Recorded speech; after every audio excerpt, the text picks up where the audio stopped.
Welcome to Let Me Fix This. Enjoy the video.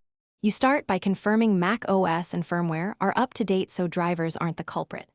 Once done, open System Settings and inspect trackpad or mouse options to see if gestures or tracking speed are misconfigured. Restart the Mac and reconnect the device. That simple reboot often clears temporary faults. If you use Bluetooth, toggle Bluetooth off and on, then repair.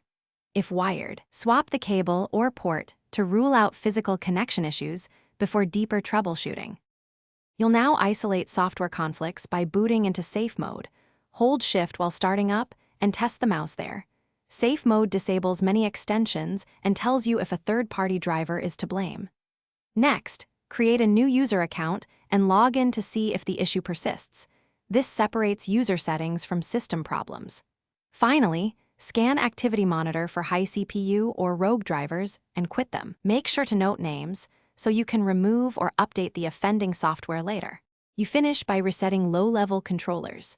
Perform an SMC reset and reset NVRAM/PRAM according to your MacBook model to clear hardware setting anomalies.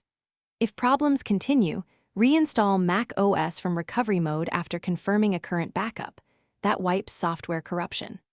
Run Apple Diagnostics to detect failing sensors or the trackpad hardware, and if diagnostics flag a hardware fault, schedule professional servicing. Troubleshooting tip: if intermittent, log timestamps and actions so technicians can reproduce the issue quickly.